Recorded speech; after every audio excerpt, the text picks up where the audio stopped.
It probably will not surprise you when I say that not all people believe that telepathic communication with animals or with humans or anyone is possible. They don't believe that work from a distance is possible. They might believe, this is very interesting, that you can carry on a conversation with an animal, but you have to be in the same room, which I always find very interesting. It's like, well, they don't speak English any better in the room with me than across the country. But and it's okay. I'm laughing now, but I don't, it's like people are where they are, right? I mean, if they don't believe it, that's fine. But sometimes they feel the need to tell other people that what they're doing is silly and they shouldn't waste their money on folks like me.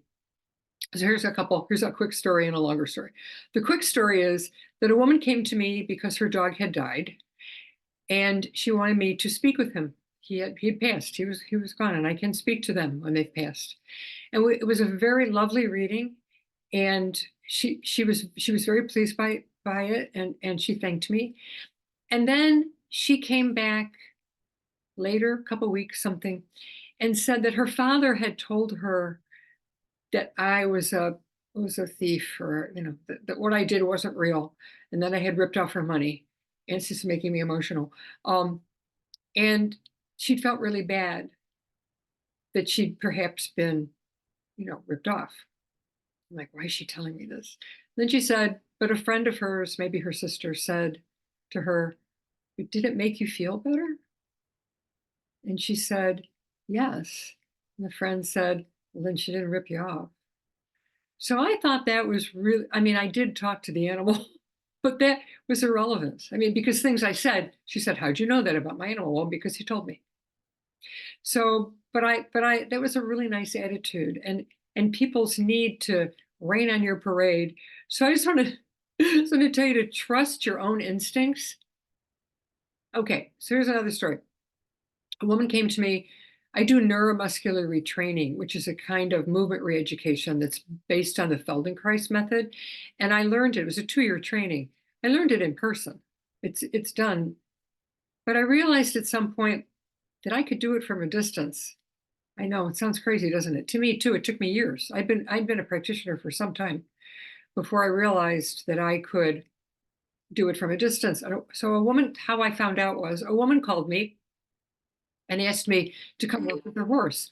Well, her horse was 2 hours away, at least an hour and a half, one direction. And I said, I'm sorry, I'd have to charge you a mint for a 3-hour round trip. And then just working with one horse. And it was at her house. She had 2 horses, but the other one was fine. I said, I just had this really strong feeling that I can do this from a distance. So it's quite interesting that you are asking me now. Let's try it. And so she was game. And we did it. But her husband, now she had her own job, her own money. She had a full-time job. So she said, my husband thinks this is stupid. I'm like, well, and she goes, oh, I don't even need to tell him. She said, it's my money. It's fine. So she didn't tell him till later. She didn't tell him.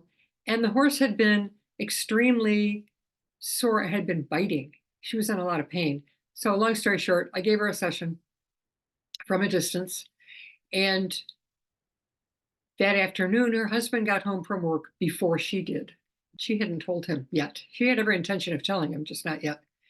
And he came home and he texted her and said, the horse Holly was her name. Holly's so much better. She's her eyes are soft, her body's soft. She's so much better. She's feeling so much better. You'll be happy to see her, something like that. And so she's my friend now. She became my student. But then she was a stranger, came home with the notes that I had mailed her, emailed her, and said, oh, she is much better. Look, oh my goodness, I wonder. And then she showed her husband the notes. And he read the notes and he was like, what? She said, you wouldn't have believed me if I'd have told you ahead of time. You would have found all these reasons why it wasn't real. And he said, yeah, I would have. And he ended up taking my Reiki class and my animal communication class. I don't teach the neuromuscular retraining. But so again, don't let people rain on your parade. She knew it was right. So I gave her a detailed play-by-play of what I had done with her horse. And I didn't make it up. And so I have other stories too. Here's one more.